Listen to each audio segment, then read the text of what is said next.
Congratulations on your fall 2021 admission to Hunter. It hasn't been definitely a light year. We've gotten a very competitive pool. So you guys, congratulations on making it through. We're very excited that you're here. Today's Hawk Talk is all about the School of Education. I have somebody here from the School of Education who's going to give you a little bit of an overview of what to expect, what we offer, how we offer it. Then we also have a student here who's in one of the programs who's going to give you a little bit of a student perspective. And then if you have any questions, we are in webinar mode, but you can still ask your questions live. There's a little Q&A button on the bottom of your screen. All you have to do is put them in there. Anything that we can answer in the chat, we absolutely will. Everything else will be marked and we will ask the questions live at the end of the presentation. So without further ado, I would like to introduce you to Vanessa from the School of Education. All yours. All right. Hi, everyone. Thank you, Irina, for having me today. As Irina mentioned, I'm Vanessa and I work in the School of Education. And my job there is really to help anyone who's interested in becoming a teacher prepare for that professional path by completing one of our undergraduate education majors or one of our graduate programs in education. You may not know that Hunter actually was founded as the normal school, and we were the first teacher education program in New York City. And so we've been around for 150 years preparing teachers, and many of you are probably in classrooms or have been taught by a Hunter alumni, someone who graduated from one of our teacher education programs and is now working in schools across New York City. So we have a really rich history of preparing teachers. And I want to share with you a little bit more about the programs that we offer and what makes becoming a teacher through one of Hunter's programs sort of unique and what you can look forward to if that's the path you do choose. So in terms of what programs we offer, we have a couple of programs and they're really divided by the age group or the subject matter that you're interested in teaching when you graduate and are in the workforce. So we have programs that prepare teachers who want to work in early childhood settings. So that might be a daycare center, a pre-K, or a kindergarten classroom. We also have an elementary education program. So that would be if you're interested in teaching in an elementary school setting, grades 1 through 6. And then we also have adolescent education and creative arts programs. So creative arts are music and dance educators. They actually can work in any grade level, kindergarten to 12th grade. And our adolescent education programs are the subject area teachers, the ones that you all have been working with most closely for this last couple of years. So those would be subjects like math, English, social studies, any of the sciences, a world language, English, etc. So when you choose to declare an education major at Hunter, you're choosing to pursue a track that's going to lead you to become a certified teacher in New York State when you graduate. And you're also going to be taking liberal arts coursework in the School of Arts and Sciences. And what that means is that you'll really be more of a double major. You'll have an education sequence of courses that you're required to complete along with courses in the Schools of Arts and Sciences. And that could be biology, psychology, English, a number of other majors. And that makes sure that you get a really well-rounded foundation of coursework from which you can become a strong teacher no matter what area you are teaching in. So in addition to really strong coursework, one of the things that's unique about the School of Education is we're sort of a small school within Hunter College. As you know, Hunter is a fairly big school, and within the School of Education, we have about 400 to 450 undergraduates who are pursuing one of our teacher education majors. And that means there's a nice small community. Your education courses are going to be around 15 to 20 students. You'll have a lot of one-on-one time with faculty members and professional staff who are advising you around the tools and the skills that you need to become a strong teacher when you graduate. We also have a lot of extra support provided for our teacher education candidates because there are a number of exams that you have to pass. And we make sure that all of our teachers get a lot of hands-on experiences and they're able to observe a variety of classrooms across New York City so that they feel prepared to take on the role of a lead teacher when they graduate. During the pandemic, that's been a challenge, of course, as a lot of schooling has been online, and particularly high school. So, I want to just congratulate you all for getting to this point and to take a step back and think about what it's been like for your teachers to transition from an in-person learning environment to a fully online environment. And our teacher candidates have been there every step of the way, understanding what it means to engage with students, via Zoom all day or via Google Classroom? How do you have effective learning happening? What are some things that you have learned even from a student perspective that you could be applying as a future teacher? I'm sure you're going to have a lot to reflect on from this experience. But the point that I want to make is that at Hunter, in our teacher preparation, we just do a really great job of matching our teacher candidates with schools and teachers across New York City to make sure, again, that they get the experience of observing and practicing the craft of teaching before they're out in the real world and teaching in their own classrooms. A couple other things that I'll mention about the School of Education. You do have to apply to become a major. You need to let us know once you're an admitted student that you want to declare your education major. So you can't start the education coursework your first semester. You need to have at least 15 credits done if you're interested in early childhood or childhood. And if you want to teach an adolescent or a creative arts, so a middle school, high school teacher, you need to have some coursework done in the subject area that you want to become a teacher in. So we need to see, your grades from Calculus 1 and Calculus 2, for example, if you want to be a math teacher, or we need to see your grades from History 151 and History 152 before you can be approved to join, to become a social studies teacher. So we do have regular information sessions to help you prepare to start your education major and to learn even more about the program. And some students decide, they would prefer to just major in English and complete a graduate degree with us. And I know you're just thinking about your freshman year of college, but it isn't too early to start thinking about what you might be doing in graduate school with Hunter as well. So I am really excited to hear more about what interests you about becoming a teacher. As I mentioned, with the pandemic and with the situation in New York City, it's a really exciting time to think about a career in teaching, because we know how important teachers are now more than ever with how we live in New York City, and just the kind of impact that teachers can have on not just young people, but really families, communities, and all of New York City. So if you haven't said thank you to your teachers lately, definitely give them a shout out. And again, I want to shout you out for considering becoming a teacher at Hunter. So I see there's one question in the chat. Irina, do you want me to address it right now? I was just gonna ask you flat out. So a few students have asked already about sort of how to apply to the School of Education. You mentioned info sessions. Can you just go a little bit into details? Yeah. And I'm sorry, I have one question before I answer that question. Are all of the attendees first-year students, or do we have transfer students with us as well? We have a good mix. We have some freshman students in the room. We have transfer students in the room too. Yeah, okay. So yes, the first session, the first step, I should say, in declaring your education major is coming to one of our information sessions. We have them about once a month, and we will definitely be in touch with you, inviting you to do that. If you can't make one of the info sessions, you can always do an individual advising appointment. We really want to make sure that you understand the structure of the major. We want to go into more depth about what you can expect in terms of coursework. It is a full-time major. You need to be enrolled in class during the day. So we go over those things, and then after you've attended one of those sessions, you let us know that you officially want to declare. And in the meantime, you should be thinking about, what do you want your primary arts and sciences major to be? And if you haven't started thinking about that, now is a great time to think about, what are you going to pair with education, because it is a double major. The sooner you know what you want your primary major to be in the School of Arts and Sciences, it helps us make an assessment about your eligibility to join the School of Education, because we want to know overall, what is it going to take for you? And you need to know, what is it going to take for you to get through two majors, complete all of the requirements of Hunter, and also take advantage of everything else that Hunter has to offer, right? So it's really about balancing your schedule with your other priorities, and making sure that you have a good sense of, what the next couple of years are going to look like.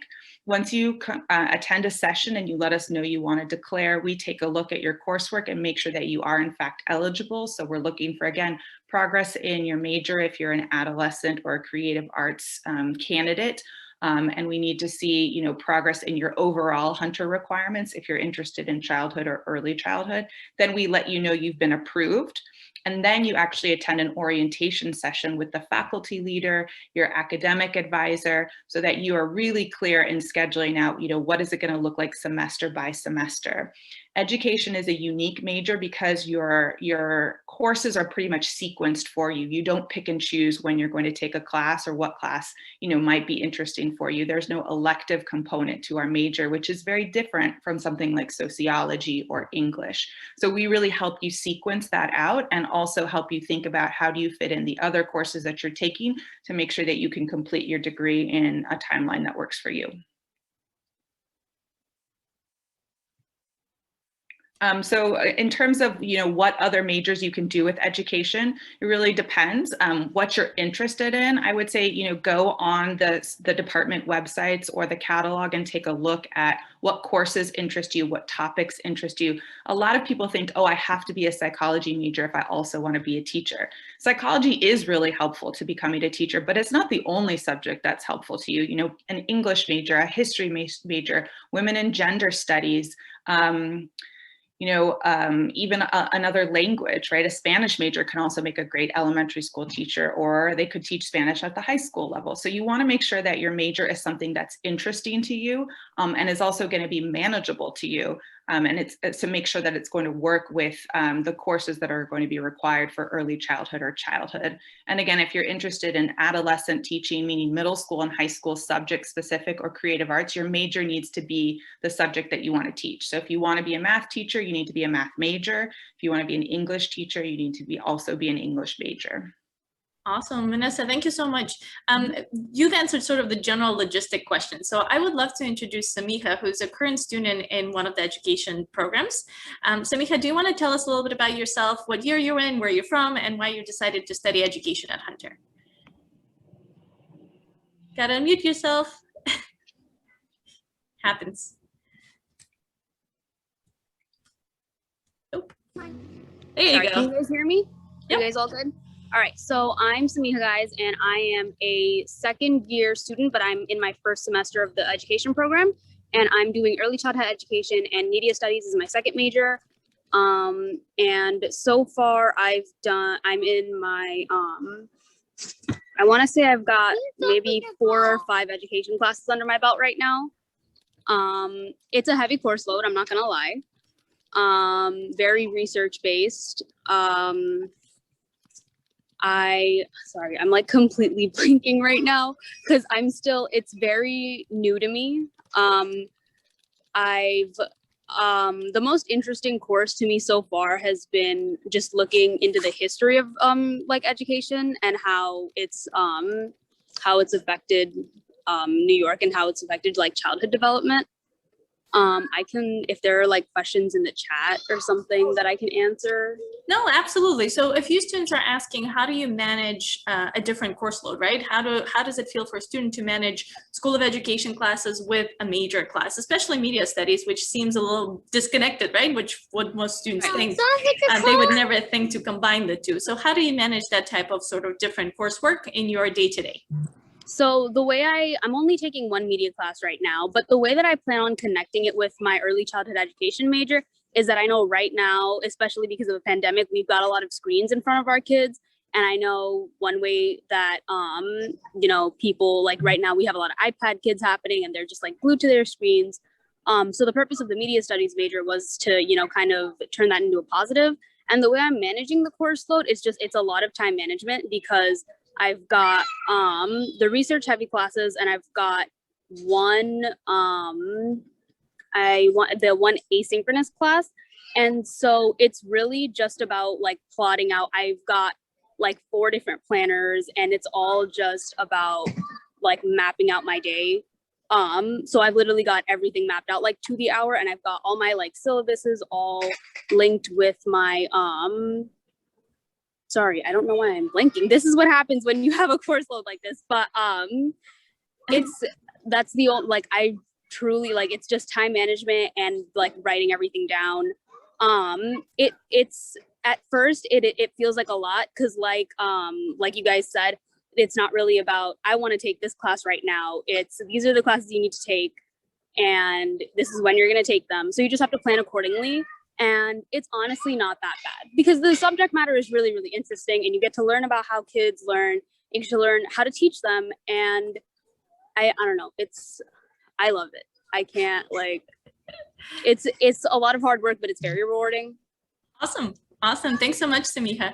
The next few questions are actually for Vanessa again, and they too seem to be a little more logistical. Sorry, Vanessa. Students are asking, what do you recommend for a freshman? So somebody who's coming into Hunter for the first semester in the fall 2021. Do they start with education courses right away? Do they wait? What's your recommendation?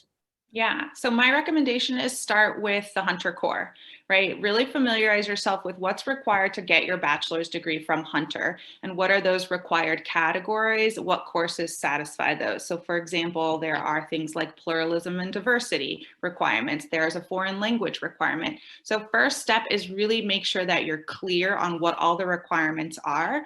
Second step, and this is an important strategy, is find what courses can count for 2 requirements. So for example, if you think you're going to major in English, what English course also satisfies another requirement for graduation? If you're not sure what you want to major in for your primary major, think about those category requirements that are required for graduation and use that as your way to explore. Maybe you've never thought about media studies. Well, what media studies course could you take that's going to fulfill one of your graduation requirements?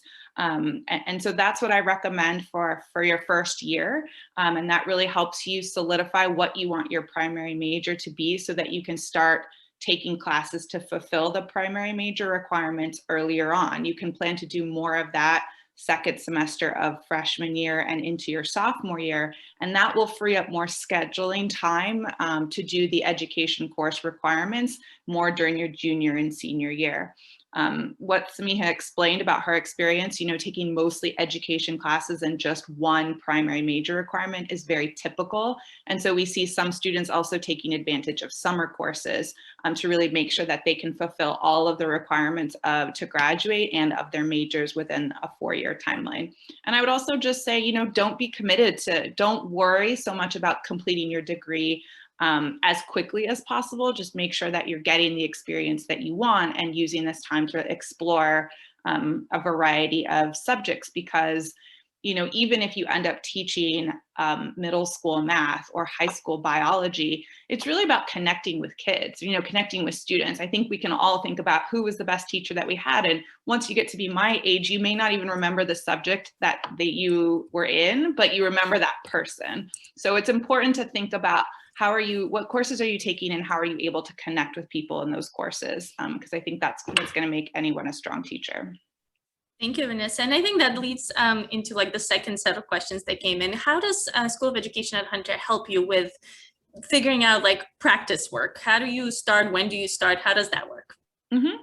So what we call anything that's like dealing with students or working in a school environment, we call that our field work. So being in the field in normal times, every semester you would be in one course that would have a field component, which would start out with something like observation.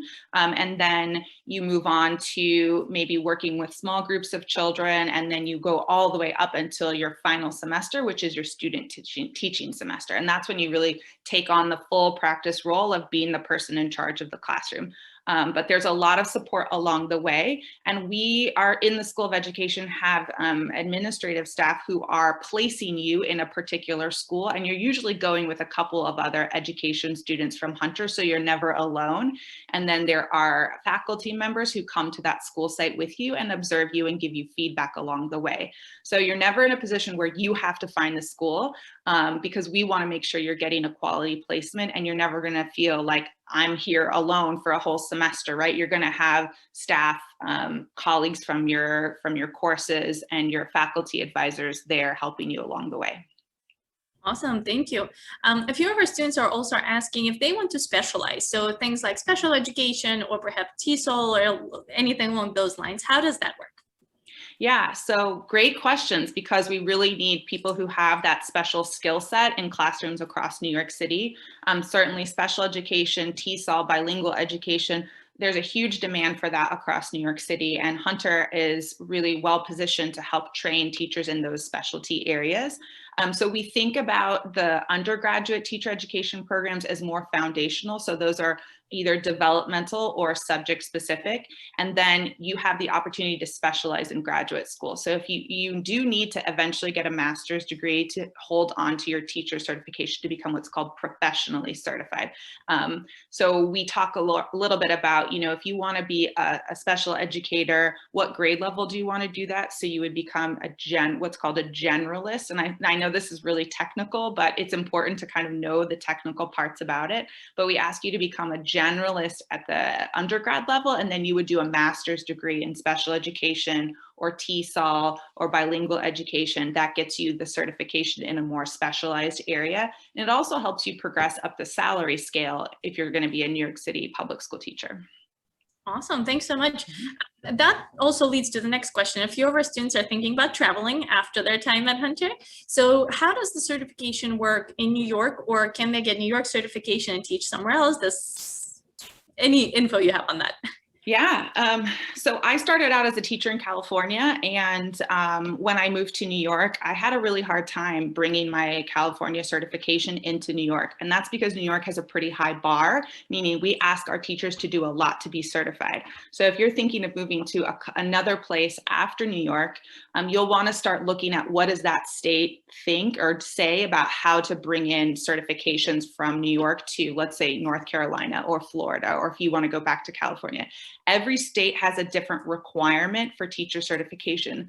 What I've seen is that because the requirements for New York State are so high, most people are able to transfer their licenses elsewhere. But sometimes you have to have a couple of years teaching experience before you make that move. So it's something that you should start to investigate in the location where you see yourself going.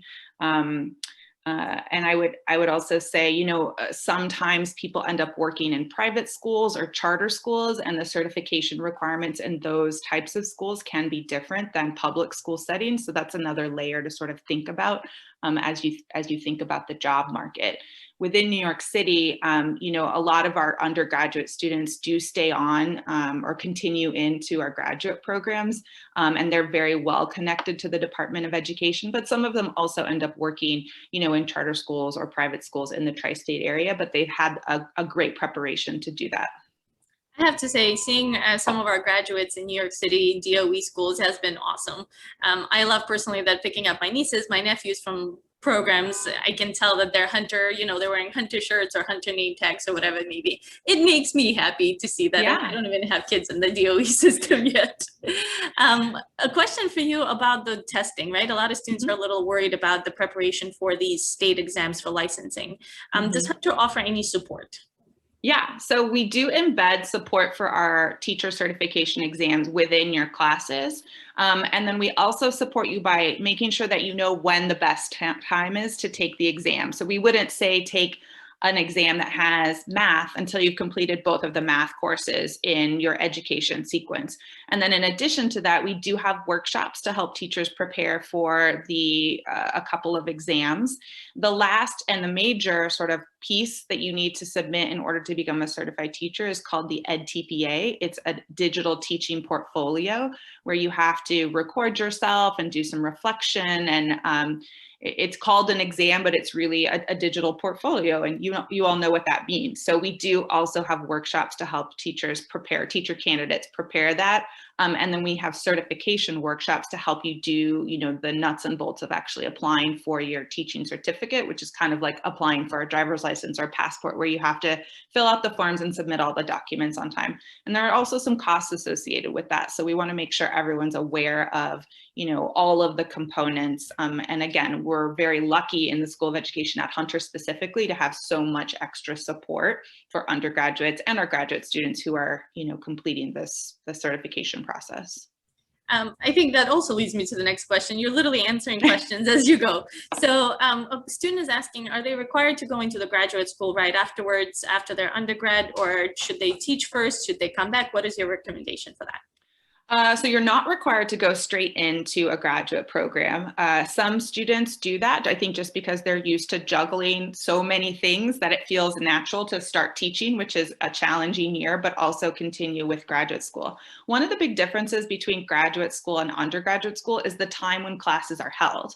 So our undergraduate students are normally taking classes only during the day for education courses, but our graduate students are taking courses in the afternoon and evening, and that's to accommodate people who are working full-time teaching during the day so that they can continue to go to school in the evening. Some students like to take a year or two off. One thing to know is that if you complete a teacher certification program as an undergraduate student, you have 5 years to earn your master's degree until your certification expires. So you don't want to wait 5 years, but waiting 1 to 2 years might be helpful. Absolutely. Take it from somebody who took the break. It's harder to go back afterwards. So if you have a choice of going sort of straight through, and if that's an option for you guys, I highly recommend you kind of keep the momentum going. You're just going to class, you're doing your thing. I personally highly recommend it to do it that way.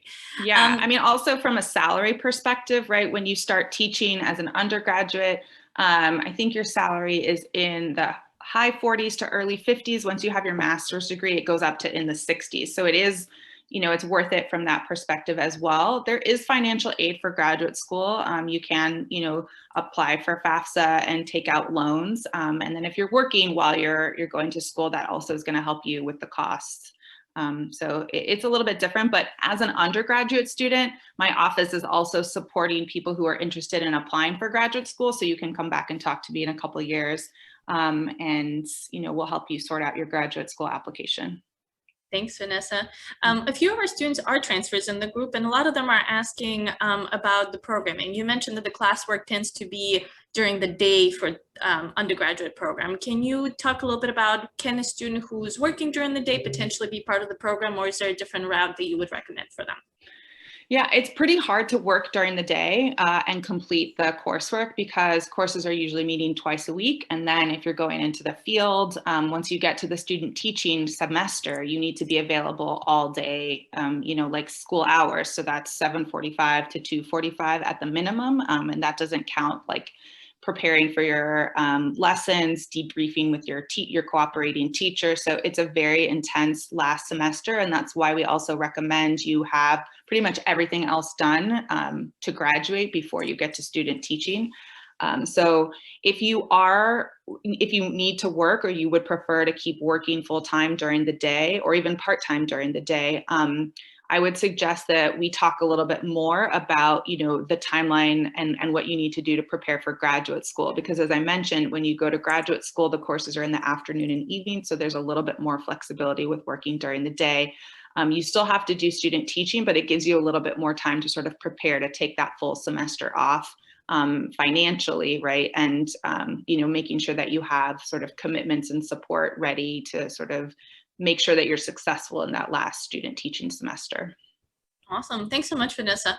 A few students are asking about sort of the logistics of what if they're not sure right now that they want to teach. So right now they're thinking, maybe I'll graduate with a bachelor's in something else. Is there still a way for me to come back to the School of Education afterwards and become a teacher? Yeah. So a lot of I'll just use my own experience as an example. I was a political science major. I ended up volunteering in a community center teaching English to adults. And then I decided I really liked it and wanted to do my master's degree in education. So I worked for probably 2 or 3 years after undergraduate major in political science before I decided to become a teacher. So that's a pretty typical pathway. Sometimes you don't know exactly what you want to do. And, especially now it's hard to really get what that's going to look like because we're so limited in what we can really do safely at this point. Hopefully that's going to be resolved sooner rather than later, but it's very possible for you to complete a major and then decide, a semester or 2 years after you complete your bachelor's degree to apply to a graduate program. There are certain graduate programs that have specific prerequisite courses, but they're normally tied to specific subject areas. So for example, if you want to teach English, you have to have a certain number of undergraduate credits as an English teacher. But for people who are interested in childhood, early childhood, special education, you really need a liberal arts degree. So again, your major can be anything that interests you. And there are people who decide, they want to pursue engineering and they don't have they don't have all the math prerequisite courses. And we talk with them about what courses they need to be ready to apply. So when you get to that point, you can come back to the School of Education and meet with an advisor, go over your transcripts and make a plan. We're really committed to making sure everyone who wants to be a teacher has a pathway to do it. And so, either myself or someone else in my office can talk with you about what the options are and the best way to do it. Awesome. I will say that I think the School of Education is probably one of the more hands-on advising offices at Hunter. And that's for you guys. So for whether you're a freshman in the room or a transfer room, definitely take a chance to attend those info sessions. They go into details into everything, what to do next, what the next steps are for you if you've been admitted, what the next steps are for you if you've been at Hunter for a little and now you decide to do education. They literally go into details with every single step. So I highly, highly recommend for you, all you have to do is check out the School of Education website, and their sessions are literally right there on the website for you to RSVP. For those of you who are freshmen in the room, definitely don't forget that you have a little bit of time, right? So you definitely have about a year or so, a year and a half, I want to say, to explore all the different classes at Hunter and all the different majors. Definitely don't be afraid to try out classes that you've never heard of before. Like Vanessa said earlier, if you're looking, we have an Africana Puerto Rican Studies major, there's an Asian American Studies program. There's so many different things that you don't necessarily consider as sort of part of coursework for, let's say, being a physics teacher, but it still fulfills your requirements for general education and may give you information that you really, really would appreciate and like to learn about in sort of further down in your career as well. And all these general education classes will help you make you a well-rounded educator. It's not just about physics if you want to teach physics. It's a little bit about everything out there. As a teacher, you're not just a teacher in that one particular subject area. You really help students sort of to be well-rounded just like you are. So highly, highly recommend to check out all those different majors. Vanessa, an interesting question came in. I think the students are a little bit worried about not being able to get into the School of Education. Is there a specific number of seats that's open every semester? Is there a limit, GPA requirements and things like that? Yeah, so there is a limit, but it's not, I can't tell you it's like 30 because it changes every semester. It really depends on how much capacity we have to place students on in any particular semester. And that depends on where students are in the program, who came before you. So my recommendation is that if you want to do it, be in touch with us as soon as possible. I saw someone asked about the next info session. It's March 24th, so that's coming up really soon. Again, if you can't make that date, send us an email. My colleague Marvelyn can make an appointment or set up a time to talk with you one-on-one and learn a little bit more about what you're interested in. So I think the issue is really around once you're sure that this is what you want to do, make sure that you're in touch with us, but also make sure that you're keeping yourself on track with all of the other requirements. Some of the things that prevent students from joining the education major are that they haven't been as focused on academics as they could be. So their GPA is starting to go down. Maybe they've been distracted and there's a lot going on right now. So I know it's really hard to stay focused, but being focused on your academics is really important because it's so hard to juggle all of the requirements of a double major. So that can be one thing that I would say, stay focused on your academics, making sure that you're taking advantage of everything that's available at Hunter to support you. So things like the Writing Center, the Math Center, the Office of Accessibility, counseling and wellness services, your academic advisor, all of these people are here to help you, but you have to take the first step and ask for help. And then the second thing I would say is that just to be flexible, right? To know that it might take you an extra semester if you add an education major, or you might have to take a couple more summer courses or a winter course. So don't be so locked into completing in 4 years, 2 semesters a year. Just be flexible and be open to the possibilities that can be that the education major may present to you if you choose a different route. Awesome. I think that pretty much summarizes the entire session. So Vanessa, thank you so much for being here today. Samiha, thanks for being with us as well. A few parting thoughts for you guys. Once again, congratulations to the students who have joined us. We're very excited to welcome you into the Hawk community for the fall semester. Don't forget there are a few things sort of housekeeping items for you left to do. If Hunter is indeed the choice, make sure that you don't forget that you need to deposit by May 1st to reserve your seat in the fall 2021 class. To do that, all you have to do is go back into your CUNY First account and accept our offer and submit the deposit there if that's required. Now, item number 2, you just all heard that you need to have some sort of major within the liberal arts and sciences.